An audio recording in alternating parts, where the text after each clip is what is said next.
So I want to talk a bit about college football tiers, and what we're talking about in this way is teams that are most likely or have the best opportunity to win the 2020 College Football Playoff National Championship as they are put together today, right? So Juneteenth, okay? On Juneteenth, this is what we got. And really, in the first tier, the number one tier, you're talking about Ohio State, Alabama, Clemson. I, like many folks that follow college football, believe Alabama, Clemson, Ohio State are in to the college football playoff. You know, we still got to play the games and all of that, but if we're making bets, that's what we got to do, because those three teams account for 5 of the last 6 national championships in the college football playoff era, with Ohio State, of course, winning 2014. Trevor Lawrence, Justin Fields are your 2 front runners, not just for Heisman, but as the first 2 quarterbacks to get drafted in the 2021 NFL draft. Clemson's schedule basically just has Notre Dame on it, okay? They got to go to South Bend November 7th, and we'll see how that goes. No Justin Ross, Joseph Nada will probably rise to the occasion, and that ought to be a big game because Ian Book ought to be ready to go. Jordan Johnson out there, wide out. Kyle Hamilton coming into year 2. I really love Kyle Hamilton's ability to play at defensive back coming out of the Atlanta area. And Ohio State got games against Oregon, we think. We'll see if Kate Brown has anything to say about that as we get closer to that date. And Penn State is right there on the cusp. I think they're a tier 3 team, but we're going to get to them in a second. And then Alabama, Mac Jones doesn't throw 2 pick sixes against Auburn. They play, they're playing in a better bowl game. They're probably making a New Year's 6 bowl game, right? Yeah, that would have been interesting. But Bryce Young is right there in case Mac Jones falters. They returned 4 dudes on the offensive line after losing Jedrick Wills to the first round of the NFL draft. An elite running back in Najee Harris. They have Devontae Smith at wideout. They have Jalen Waddle at wideout. And then on the defense, you got Dylan Moses returning at middle linebacker, where he's going to be a threat to win the Buckeyes Award, along with Christian Barmore and Patrick Surtain. Patrick Surtain ought to be there at the end when we're talking about Jim Thorpe Award finalists. We'll see, has to put together a season. But between Patrick Surtain Jr. and Derek Stingley Jr., you got 2 of the best defensive backs in the country in the SEC. And then, of course, Ohio State's going to look at everybody and be like, yo, man, haven't we put out more first-round defensive backs than anybody else in college football like the last 4 years? Yes, I know. And then you got 2 teams, I think, in this second tier. One of them is Oklahoma. One of them is Georgia. And I think Georgia's a little bit further ahead because of the defense that they play, and the SEC East gives them an opportunity to get back to the playoff in the same way that Oklahoma runs the Big 12. But really, it's going to come down to what Todd Monken can actually change about that offense, especially in a pandemic, and whether or not store brand Cam Newton, Jamie Newman, actually has it to go in the way that he had it to go last year at Wake Forest. Because with the Demon Deacons, I think he overperformed, and I think that with Sage Surratt not having, him as a teammate might be a big deal, to which Georgia fans be like, yo, RJ, George Pickens is right there. All right, cool. I'm with it. But after George Pickens, you're going to have to show me somebody, because Dominique Blaylock blew out his ACL last November. Chances you getting anything out of him are slim, okay? Like Caleb Kelly slim. So you're going to have to come up with other dudes that can catch the football, in addition to how do you use all of those tailbacks that they have? Because they're built for murder ball right now. They're actually built to run like wishbone, like zone read, because they got a big, fast quarterback, and they have 5 tailbacks that I trust. Zamir White, James Cook, Kenny McIntosh, Dajan Edwards, Kendall Milton. Give any one of those dudes the rock, I feel good about it. And then it's still Kirby Smart's defense, right? And we'll figure out a lot about both that offense and store brand Cam Newton and Kirby Smart's defense with Dan Lanning and Glenn Schumann in the 3rd week of college football when we get Bama, Georgia. I'm so excited about that. That's right up there at the top, right? Like Ohio State, Alabama was announced yesterday, but that's 2027, 2028. I'm not even sure Nick Saban's still going to be coaching the team by then. But this year, being able to perhaps get Georgia and Alabama not once, not twice, but thrice, if they both make the playoff like they did in the 2017 year, Yeah, man, that's going to be a lot of fun. So we'll see what that looks like. And then, of course, Oklahoma. It's about defense. It's about defense. It's about defense. Oklahoma's going to put up 45 a game. In the Lincoln Riley era, Oklahoma has averaged 44 a game. In 2018, 48.4. Doggone near 50 points a game. Okay, last year, averaged like 42. And that's the worst year since Lincoln Riley's been the play caller at Oklahoma. They're going to get theirs. They're going to get buckets. Jaden Hazelwood, Theo Howard being out ain't going to stop that. However, are they going to give up the booty? Are they going to get styled on? Is Grinch's defense going to have a better year than last year? Because there were times for last year for which Oklahoma was outstanding defensively. Texas being the best of those. 9 sacks to Sam Ehlinger. Enforced their will. Still only won that game by 7 because you gave up a long run to Roschon Johnson that you shouldn't. And because as bad as Texas was, they weren't so bad that you couldn't keep them off the scoreboard in the latter half of the game. The only thing that I would accuse Oklahoma of doing in OU Texas last year was not finishing defensively. And then you give up 41 to Iowa State. And then you give up 48 to Kansas State in a loss. And then you give up untold yardage. I mean, it is told because we wrote it down. But you get what I'm talking about. With Max Duggan in his true freshman year at quarterback. Now you got Zach Evans coming through. You know, I get that Baylor's going to be rebuilding, but I trust Larry Fedora and George Munoz to figure it out. I mean, there's some roadblocks there. But admittedly, I pay more attention to Oklahoma than I do any other college football team for obvious reasons.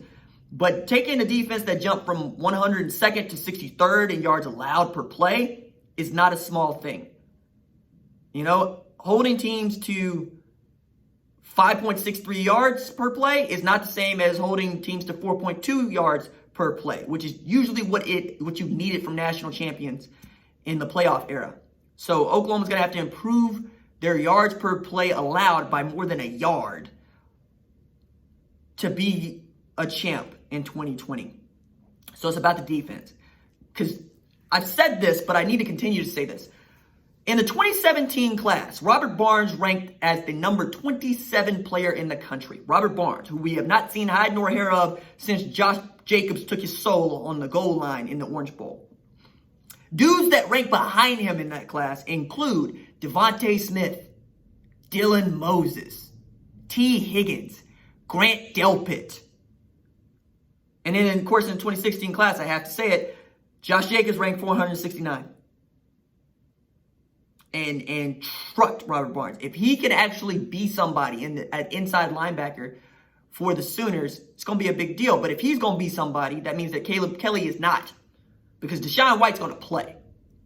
So either way, one of those dudes that is 5-star is going to be a bust whether you like it or not. Add to that, Justin Broyles ranked as the number 60 player in that same class. You know who ranked number 61? Former Clemson defensive back, first-round draft pick to the Atlanta Falcons, A.J. Terrell. It's there for him if he wants it, but I also get to add this. Terrell got to play corner. Justin Broyles has been moved to safety. Just like Buki been moved to safety, move that man back to corner. Let those dudes compete with Trey Brown and Jaden Davis for a spot. Be strong over there.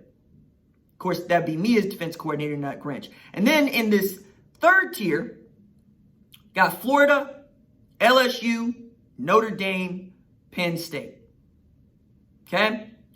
So Florida's right there on the cusp. They're figuring out how hard it is to go from 10 to 11 wins. They're figuring out how hard it is just to make the SEC championship game because they take 2 regular season losses last year. One was to the eventual national champs, and the other was to the SEC East representative and the Sugar Bowl champs, Georgia. Florida beats LSU, Florida beats Georgia. We know how that works. But are they going to be good enough this year with Kyle Trask coming back and with Kyle Pittman at tight end?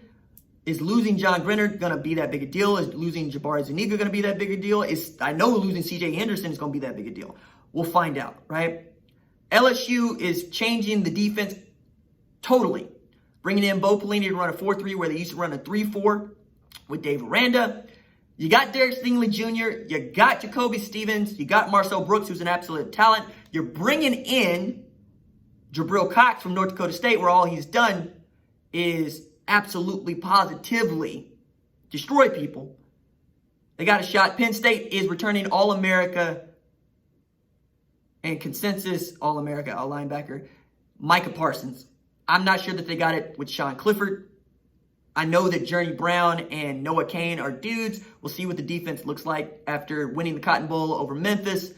11-win season, but they got to get past Ohio State, and I just don't see it this year, though they've got the best shot of anybody in the Big Ten. Kirk Soraka at offensive coordinator might be able to give you something because he took Tanner Morgan from 58.6% completion percentage in his first year in the system to jumping to 66%, throwing for over 3,000 yards, had a great year with Tyler Johnson and Rashad Bateman at wideout. I mean, we're talking about 10.2 yards per attempt, so he would force it. We'll see if he can have the same sort of impact on Sean Clifford. I'm not sure. And then finally, in the fourth tier for me, is Auburn, Michigan, Texas, Texas A&M, Oregon, and then USC, Washington we can kind of include because they were able to retain Graham Harrell and then Jimmy Lake being the head coach, also the play caller, defense. Yeah, I'm okay with that. But Oregon has so much to prove right now because I have been in and out of Oregon, right? I've been in on the defense because I love Justin Flo and I love Noah Sewell and I love Kayvon Thibodeau. Changing up the offense with Jordan Moorhead being the offense coordinator and new quarterback in Tyler Shuck or Anthony Brown, grad transfer from Boston College. But Oregon is not a national brand. Nike's a national brand.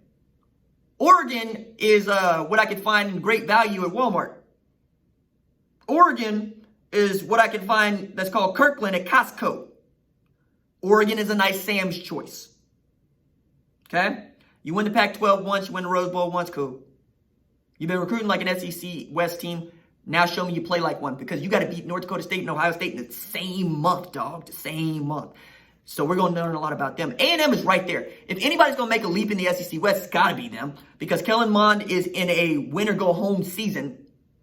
Jimbo Fisher's been stockpiling talent, or so we've been told by A&M fans. But, you know, ampersand, you got beat by Auburn. Same Auburn that has a quarterback that I don't trust to throw a door closed, let alone throw somebody open. Oregon lost to that team.